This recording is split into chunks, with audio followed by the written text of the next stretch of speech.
성령 충만하시네요. 아멘, 아멘. 네, 여러분 그 성경 말씀에 네 말이 내 귀에 들린 대로 내가 행한다 이랬어요. 그래서 참 성령 충만하시네요 하면 그 사람 어떻게 돼요? 성경 말씀 그대로 성령 충만한 거예요. 참 이쁘시네요 하면 그야말로 그분이 어떻게 돼요? 이쁜 사람이 되는 것입니다. 우리 한 번 더 하겠습니다. 앞뒤 좌우로 인사하기다. 참 이쁘시네요. 시작. 참 이쁘시네요. 아멘. 네. 어, 네, 감사합니다. 2000년 전 유대인들이 살았던 지역을 크게 두 분으로 나눌 수 있습니다. 남쪽의 유대 지방, 그리고 북쪽의 갈릴리 지방으로 나눌 수 있습니다. 남쪽의 유대 지방은 예루살렘으로 중심으로 한 이스라엘 백성들의 정치 종교적인 중심지가 바로 남쪽 예루살렘이었습니다. 북쪽 갈릴리 호수를 중심으로 한 북쪽 갈릴리 지역은 소위 말하면 변방 지역이었습니다. 나다나엘이 말한 대로 무슨 선한 것이 있겠느냐 했던 곳이 바로 북쪽 갈릴리 지방이었죠. 예수님께서 주로 활동하신 지역은 어떤 지역이었겠습니까? 남쪽 유대 지방이었을까요? 북쪽 갈릴리 지방이었을까요? 예수님께서 주로 활동하신 지역은 북쪽 갈릴리 지방이었습니다. 그리고 북쪽 갈릴리 지방 중에서도 특별히 가버나움이라는 마을을 베이스 캠프로 사용하셔서 많은 사역을 감당하셨다는 것을 알 수가 있습니다. 당시 가버나움은 북쪽 갈릴리 지방에서 가장 큰 도시였고, 거기에는 북쪽 갈릴리에서 가장 큰 유대교 회당, 오늘날로 따지면 교회가 있었습니다. 그런데 그리고 또 우리가 잘 아는 베드로의 집도 어디에 있었냐면 가버나움에 있었고요. 아마도 유추하기에 예수님은 베드로의 집을 이용하시고 거기서 주무시고 거기서 음식도 대접받으시면서 북쪽 갈릴리 사역을 감당하셨지 않았을까, 그렇게 유추를 합니다. 당시 예수님은 남쪽에 있는 예루살렘 중심의 종교 지도자들에 있어서는 경계 대상 1호였습니다. 그래서 성경을 보면 첩자들을 보냈어요. 예수가 무슨 짓을 하고 있는지 잘 보고 보고를 해라. 그래서 예수님의 일거수일투족을 감시하기도 했습니다. 그런 분위기 속에서 오늘 뜻밖의 인물이 하나 등장을 하는데 바로 야이로라고 하는 인물입니다. 야이로는 북쪽 갈릴리 지방의 가버나움에 있는 가장 큰 교회 소위 담임 목사였습니다. 회당장이었습니다. 여러분, 북쪽 갈릴리를 대표하는 종교 지도자요, 또 바리새인이요, 그리고 야이로는 역시 또한 예수님을 남쪽 유대 종교 지도자들이 어떻게 생각하고 있는지도 굉장히 잘 알고 있었습니다.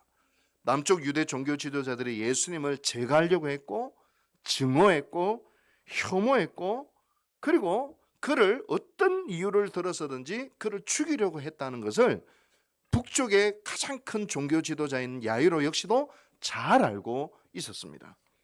그랬기에 유대 종교 지도자들 중에서도 예수님에 대해 호감을 가진 사람들은 아주 몸조심을 해야만 했습니다.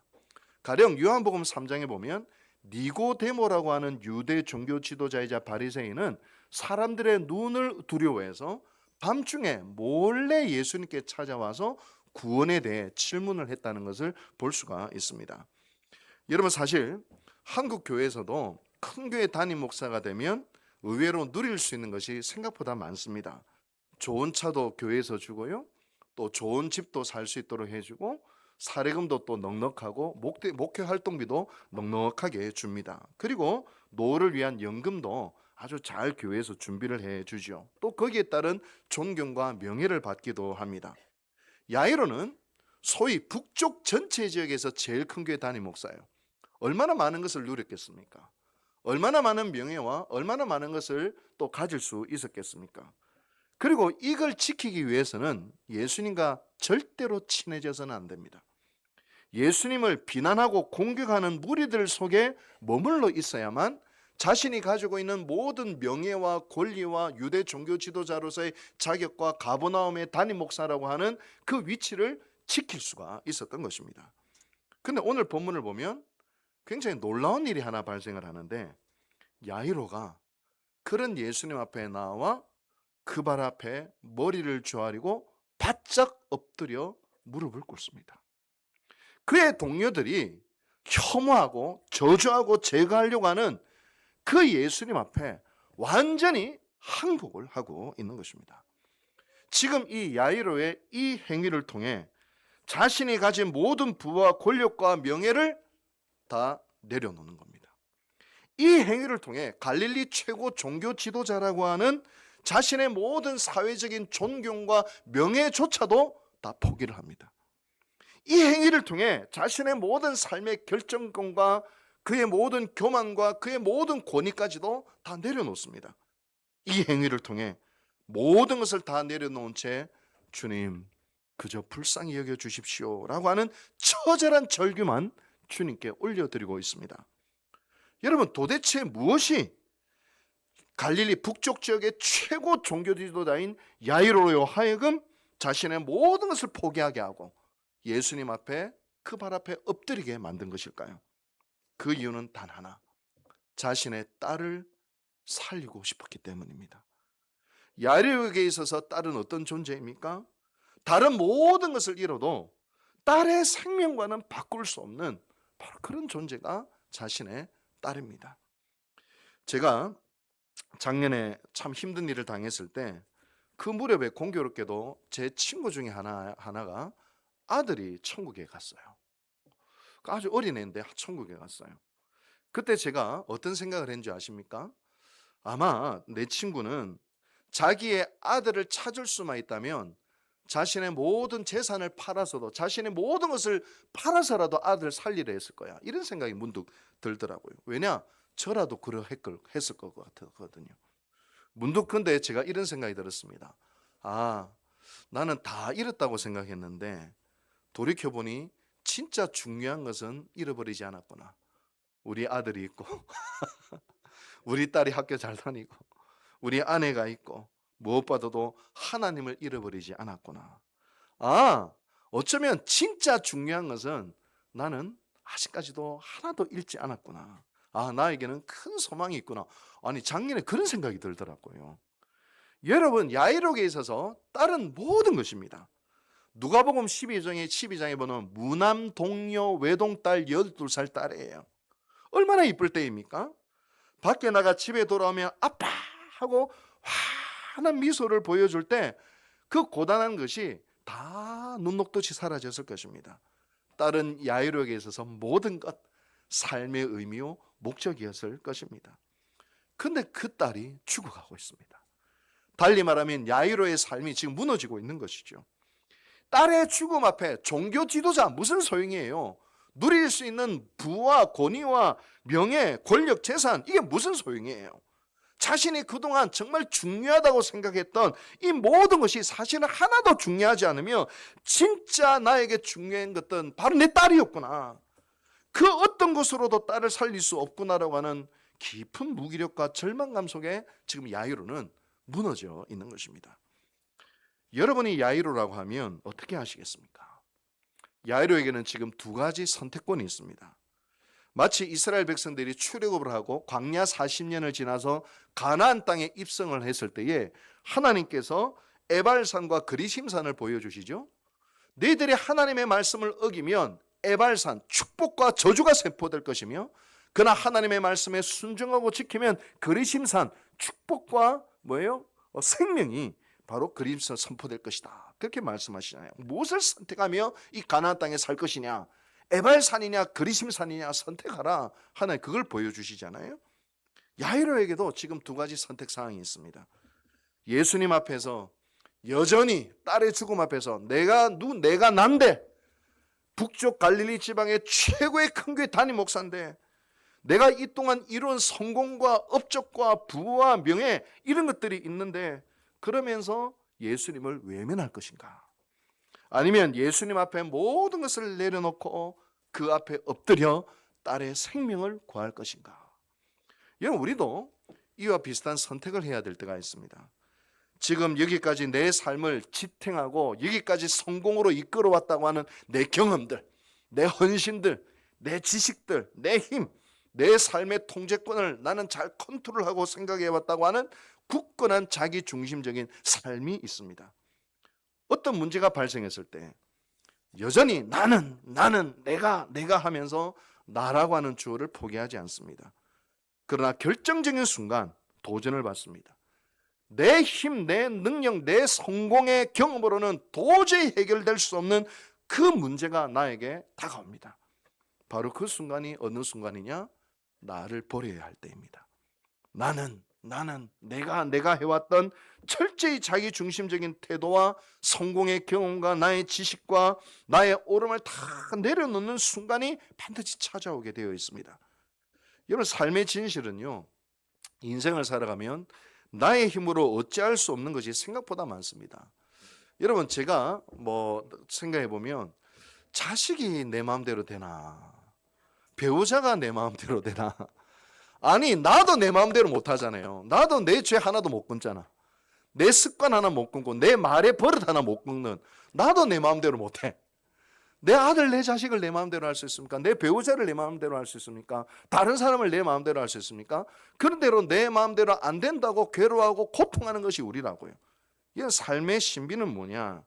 사실 할 수 없다. 나의 힘으로 할 수 없는 것이 대부분이다라는 것을 겸손히 받아들이고 이 신비와 함께 살아가는 그런 지혜가 필요합니다. 그리고 겸손히 하나님 앞에 나의 삶의 주도권을 내려놓아야 합니다. 바로 그 모습이 뭐냐? 야이로가 예수님의 발 앞에 완전히 엎드리는 것입니다. 내가 평생에 걸쳐 이뤄놓은 최고 종교 지도자라고 하는 그 자리도 다 내려놓고 내가 평생에 걸쳐 이루어 놓은 이 부와 이 성공의 경험과 나의 오름과 나의 모든 존경과 부도 다 내려놓고 지금까지 내 삶을 지탱해 왔다고 철석까지 믿었던 바로 이 모든 것들을 다 내려놓습니다. 야이로는 딸의 죽음 앞에서 깨닫게 됩니다. 하나님 앞에서 완전히 부복합니다. 바로 그 순간이 어느 순간이냐? 하나님의 역사가 시작되는 순간이요, 하나님의 생명이 시작되는 순간입니다. 그리고 삶의 새로운 차원으로 나아가게 됩니다. 한 인간의 삶에 있어서 진짜 중요한 것은 가버나움 담임 목사 아니구나, 성공과 부귀 이런 게 아니구나, 지금 내 옆에 있는 내 딸이 가장 중요하고 내 딸과 함께 밥을 먹고 함께 이야기를 나누는 소소한 일상이야말로 내가 붙들어야 될 가장 소중한 것이구나라는 것을 비로소 깨닫게 됐다는 겁니다. 우리 파워포인트 하나 올려주시면 감사하겠는데요. 2005년도에 개봉된 일본 영화인데요. 거북이는 의외로 빨리 헤엄친다라고 하는 그런 영화가 있습니다. 이 영화의 주인공은 스즈메라고 하는 새댁인데요. 이 새댁은 남편은 외국으로 이제 파견 근무를 나가고 이제 새댁인데 혼자 살아요. 그리고 하루가 너무 단조로운 거죠. 매일 아침 일어나서 청소하고 거북이에게 먹이를 주고 혼자 밥을 해서 먹고 낮에는 마트에 가서 장을 보고 저녁이 되면 남편과 통화하고 그 다음 내로 똑같은 일상, 지루한 일상이 반복이 됩니다. 따분하고 지겹고 의미 없는 하루하루가 계속 반복되는 날, 어느 날 골목에 계단을 올라가다가 누가 사과를 쏟아버렸어요. 사과가 막 쏟아져 내려오는데 그것을 피하려고 계단에서 그만 넘어지게 됩니다. 넘어져서 고개를 이렇게 드는데 전봇대에 전단지가 하나 딱 붙어 있는 거예요. 그 전단지의 내용은 스파이 모집 중.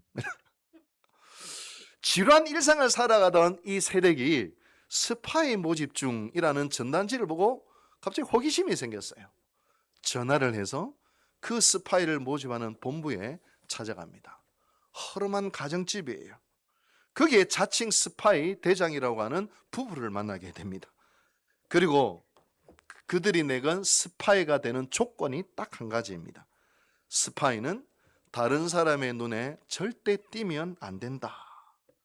특별하게 보이면 발각되기 쉬우니까 절대적으로 평범해야 되고 눈에 띄기 쉬운 특이한 행동을 하면 절대로 안 된다. 절대적으로 평범하게 살아야 된다. 그게 조건이었습니다. 그 다음날 눈을 떴을 때 일상은 똑같습니다. 언제나 거북에게 밥을 주고 청소하고 마트에서 장을 봅니다. 근데 이전과 완전 다른 느낌이야.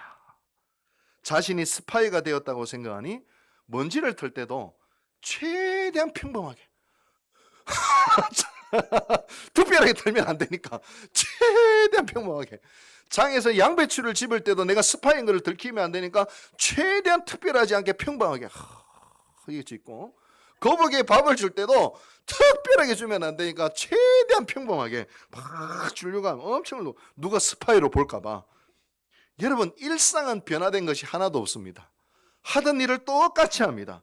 하는 행동도 동일합니다. 그런데 자신의 정체성이 바뀌니까 그동안 해왔던 모든 일들이 너무 스릴이 넘치고 너무 행복하고 너무 흥미진진한 것이죠. 여러분, 우리의 삶도 한번 우리 교회에서 수요예배 대신에 요 영화 한번 볼까요? 진짜로 참 재밌습니다. 우리의 삶도 동일합니다. 진짜 한번 봐야 되겠다, 8월달에. 그때면 또 많이 오는 거 아니야? 맞아는 또 뭐야? 우리의 삶도 동일합니다.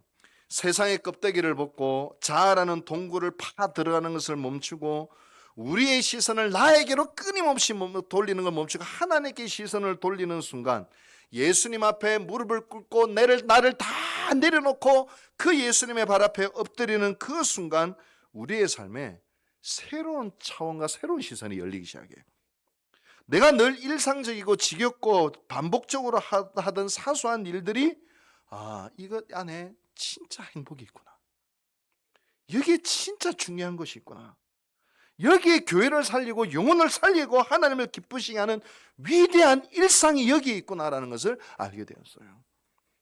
여러분, 우리 교회 성도들을 보면서 저는 그걸 참 많이 느끼거든요. 천지가 개벽을 하고 사람들이 뭐라 하고 그래도 우리 유곡철교회 성도들은 아무 일도 없었다는 듯이 새벽기도 드리고 아무 일도 없었다는 듯이 식당에서 밥을 하고, 오늘 식당 밥이 빠져서 어떻게 해요? 그럼 제가 하면 되죠 뭐. 아무 일도 없었다는 듯이 하고, 아무 일도 없었다는 듯이 전도 대하고, 아무 일도 없었다는 듯이 꽃꽂이 하고, 아무 일도 없었다는 듯이 찬양인도 하고, 그냥 뭐 위대한 일상을 바본가 천사인가. 근데 알고 보니까 그 위대한 일상을 살아내는 하나님의 놀라운 은총이 그 속에 머물러 있는 것을 보게 되는 거예요. 이게 위대한 거예요. 이게 아무나 못합니다. 사람들의 말에 올라갔다 내려갔다, 상황에 흔들렸다 이랬다가 뭐 누가 이랬다 이러면 그냥 뭐 자빠졌다가 뭐 살았다 죽었다가 감정이 올랐다가 내렸다가 울었다 웃었다, 일반적으로 그래요. 근데 우리 유곡제일교인들은 아무 일도 없었다는지 예배를 드리고 아무 일도 없었다는지 봉사를 하고. 여러분, 제가 무슨 복이 있어서 여러분들을 만났나요? 거짓 행복은 뭐냐? 내가 아닌 내가 변화돼야 되는데 내가 아닌 자꾸 환경을 변화시키면 행복할 줄 알고, 다른 사람을 바꾸면 행복할 줄 알고, 거짓 행복은 내가 없는 뭔가를 가지면 행복하거나 나에게 있는 뭔가를 제거하면 행복할 줄로 알고, 내가 싶은 뭔가가 되면 행복할 줄로 알게 만든 것이 마귀의 속삭입니다. 거짓 행복. 참된 행복은 뭐냐? 예수님 앞에 엎드려 부복하는 것이 진짜 행복입니다. 그 순간 보게 됩니다. 살갗을 스치는 바람이 얼마나 감사한지, 늘상 내 옆에 있는 한 사람 한 사람이 얼마나 존귀하고 나에게 귀한 존재인지, 아무렇지도 않게 그냥 함께 밥을 먹는 그 순간이 남들은 가질 수 없는 순간인데 내 삶의 고난마저도 하나님의 역사의 도구라는 것을 깨닫게 되고, 내 삶 전체가 하나님의 은혜로 휩싸여 있고 하나님의 축복으로 가득하다는 사실을 우리는 알게 되는 것입니다. 야이로는 자신의 딸을 잃게 되는 그 위기 속에서 그동안 자신이 소중하다 생각했던 종교 지도자, 갈릴리에서 가장 큰 교회 담임 목사, 명예, 부, 이걸 다 내려놓습니다. 만약 끝까지 붙들었다 하면 분노나 절망 내지는 무기력으로 아마 나아갔을지도 모르겠습니다. 결과는 거짓 행복을 주는 종교 지도자라는 자리를 끝까지 유지했을지는 몰라도 진짜 소중한 딸을 잃게 되는 것으로 끝나게 되었을 것입니다. 그러나 야이로는 붙들지 않았습니다. 자기를 붙들지 않았습니다. 분노와 절망과 절망으로 나아가지 않고 예수님 앞에 엎드리는 결단으로 마침내 딸을 살리게 되는 것입니다. 여러분, 하나님이, 제가 좀 무서운 이야기를 하나 하면요, 하나님이 정말 여러분들을 사랑하신다면 언젠가 딸을 건드십니다. 목사님, 다행히 전 딸이 없는데요. 아니, 그런 의미가 아니라 나에게 가장 소중한 것을 언젠가 건드십니다. 바로 그때 나의 힘으로 도저히 통제할 수 없는 철저한 무기력과 절망으로 이끄십니다. 왠지 아세요? 정말 중요한 것을 보여주시기 위해서, 정말 우리에게 생명의 역사를 일으키시기 위해서, 나는 내가 했던 더 완고해지고 날카로워지고 분노하고 거꾸로는 절망하고 자포자기하고 무력하게 주저앉아 버리지 아니하고 오직 예수님 앞에 나와 엎드리는 선택을 할 때, 내가 십자가에서 죽는 순간이에요. 그 순간은요, 내 자존심, 내 힘, 내 능력이 죽는 그 순간에 부활이 나타나는 거예요. 삶의 주도권을 주님께 내어드리는 바로 그 순간 비로소 예수님이 역사하는 거예요. 바로 그게 뭐예요? 야이로가 예수님의 발 앞에 엎드리는 겁니다. 바로 그 순간 거룩한 의지가 올라오기 시작하고, 거룩한 의지를 실현시킬 수 있는 거룩한 에너지가 그 영혼 속에서 용솟음치게 되는 것입니다. 야이로가 자신의 모든 것을 내려놓고 주님 발 앞에 엎드리자 주님이 야이로의 집을 향하여 걸음을 옮기십니다. 그때 길 위에서 어떤 사람들이 딸이 죽었습니다, 천청병력 같은 통보를 합니다. 이제 예수님을 괴롭게 하지 말라 이야기를 합니다. 그러자 예수님이 야이로에게 뭐라고 말씀하시는 거 아니? 두려워하지 말고 믿기만 하라 라고 말씀하십니다. 죽음을 통과해서 새로운 생명의 탄생에 이르기까지 가장 중요한 것이 무엇이냐? 믿음이라는 것입니다. 예수님께서 십자가에 달리실 때 가상칠언을 했잖아요. 가상칠언의 마지막 말씀이 내 영혼을 아버지 손에 부탁하나이다 입니다. 죽음 직전에 하나님을 믿었어요. 죽음이 끝이 아니라는 것을 믿었어요. 죽음 직전에 내가 죽어도 부활로 하나님은 역사하실 것이라는 것을 믿었어요. 그랬기에 자신의 영혼을 하나님께 의탁할 수 있었던 것입니다. 하나님을 믿어야 죽을 수 있어요. 하나님 못 믿으면요, 못 죽어요. 남편 앞에 못 죽고, 아내 앞에 못 죽고, 자식 앞에 못 죽어요. 하나님을 믿어야 성도들 앞에서도 죽고 서로 죽어줄 수가 있는 거예요. 부활을 믿어야 십자가를 질 수 있는 거예요.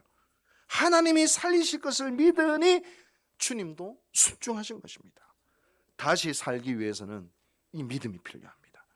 주님은 믿기만 하라 말씀하셨습니다. 주님께 엎드리는 자들에게 주님은 믿기만 하라 이 말씀을 하십니다. 두려워하지 말라. 죽으면 끝날 것 같이, 십자가 지면 만구 억울할 것 같이, 거기서 게임 끝날 것 같이 두려워하지 마, 믿기만 해 말씀하십니다. 그리고 주님은 야이로의 딸이 죽은 것이 아니라 잔다고 말씀하시죠. 그것은 죽지 않았다는 것이 아니라 그 소녀의 죽음은 일시적이라는 겁니다. 주님은 죽은 그 소녀의 손을 잡고 말씀하십니다. 달리다쿰 말씀하십니다. 내가 내게 말하노니 소녀야 일어나라 말씀하십니다. 여기서 예수님은 다시 한번 더 시체를 만지시죠. 율법에는 시체를 만지면 부정하게 돼요. 근데 율법을 넘어서는 겁니다. 죽은 소녀를 만지시고 일으켜 세우십니다. 그러자 그 소녀가 숨을 쉬더니만 차례에서 일어나 두 발로 걷고 뛰고 춤을 춥니다. 야이로는 이 모습을 보면서 다시 태어난 딸은 뭔가 그전과 다르다라고 느꼈을 것입니다. 그리고 자기 자신도 새롭게 태어났다는 것을 느끼게 됩니다. 자신의 인생도 완전히 새로워졌고 야이로의 가정도 완전히 새로워졌으며 야이로는 딸의 새 생명도 얻게 됩니다. 여기서 야이로는 진짜 행복이 뭔지, 진짜 자유가 뭔지 비로소 깨닫게 되죠. 여러분, 전승에 의하면 야이로는 70인의 제자 중에 한 사람이 된다고 합니다. 그리고 초대교회의 위대한 지도자가 됩니다. 죽어가는 종교인 유대교의 죽은 종교 지도자가 아니라 살아 역사는 복음의 종으로서 일생을 하나님께 올려드리며 지금 예수님 우편에 앉아서 생명의 면류관을 쓰고 천국의 최고의 복을 누리고 있는 것입니다. 딸의 죽음 앞에서 야이로는 예수님 앞에 엎드렸습니다. 그 위기 속에서 야이로는 완전히 새로 태어났습니다.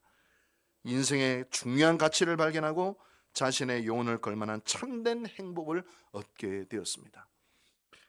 여러분, 장 피에르 드 코사드라고 하는, 또 하나 올려주세요. 18세기 프랑스 출신 예수의 사제가 쓴 글이 있는데요. 이거 뭐냐면 예수님, 하나님을 조각가로 자신이 조각당하는 돌의 입장에서 쓴 글입니다. 내가 이제 돌이라 생각하고 나는 돌이다 라고 생각하고 이 글을 한번 들어보십시오. 저에게 묻지 마십시오. 제가 아는 것은 제가 특별히 할 일은 없으며 단지 조각가의 손에 완전히 저를 맡기고 그분을 사랑하며 그분이 원하시는 저의 모습을 위해 견뎌야 한다는 것입니다. 저는 그분이 무엇을 행하시는지 행하시는 정확한 이유를 알지 못합니다. 다만 그분께서 가장 완전한 작품을 위해 최선을 다하신다는 것만 압니다. 솔직히 말하면 끌이 저를 깎을 때마다 마치 저를 파괴하고 외관을 망치는 것처럼 생각됩니다. 그러나 그것이 저를 가장 좋은 모습으로 만들 것임을 알고 그 고통을 견딥니다. 그래서 이런 과정을 개의치 않고 저는 오직 이 순간에 집중합니다. 저의 의무만을 생각하고 결국을 염려하지 않고 솜씨 좋은 조각가의 손에 저를 온전히 맡깁니다. 여러분, 우리의 삶은 솜씨 좋은 조각가의 손, 아니 그것을 능가하는 하나님의 손에 잡혀 있음을 믿으시기 바랍니다. 하나님 손에 들려 있고 우리를 위대한 걸작품으로 조각해 나가시는 것입니다. 그 과정 속에서 떨어져 나가는 아픔이 있고 내 자신을 완전히 내어드려야 되는 절대적으로 삶의 주도권을 하나님께 올려드리는 믿음도 필요하고, 그러나 그 속에서 염려하지 않고 솜씨 좋은 조각가에게 나를 온전히 맡겨드리는 그 행위가 야이로가 예수님의 발 앞에 엎드리는 모습입니다. 여러분, 죽음을 만났을 때 그 주님께 그 죽음을 올려드리시기 바랍니다. 무력감을 만났을 때 그 무력감을 주님께 가져가시기 바랍니다. 절망과 위기와 좌절을 만났을 때 그것마저도 주님 앞에 가져가 주님 발 앞에 엎드리시기 바랍니다. 삶의 신비 속에서 우리를 멋지게 조각하시는 주님의 솜씨를 신뢰하시기 바랍니다. 때때로 끌이 나를 살을 깎아내는 듯한 아픔을 느낄 때도 있을 거죠. 그러나 그것을 통해 내 안의 영혼의 불순물이 제거되고 하나님이 의도하신 멋진 작품으로 만들어지는 그 과정을 우리는 경험하게 될 것입니다. 반드시 그렇게 될 것입니다. 나의 죽음을 주님께 드릴 때 그것은 부활이 됩니다. 나의 무력감을 주님께 올려드리면 그것은 소망이 됩니다. 우리의 죽음을 주님께 올려드리면 하나님의 살아 역사하시는 새 생명을 맛보게 되는 것입니다. 야이로와 야이로의 외동딸을 새로운 탄생으로 이끄셨던 우리 주님을 찬양합니다. 사랑하는 우리 유곡제일교회 성도들을 참된 행복으로 이끄시는 우리 주 예수 그리스도를 경배합니다. 우리 주 예수 그리스도가 너무너무 좋습니다. 주님께서 저와 여러분들의 삶을 새로운 탄생으로 이끄실 줄로 믿습니다. 오늘도 예수님의 발 앞에 엎드리십시다. 기도하십시다.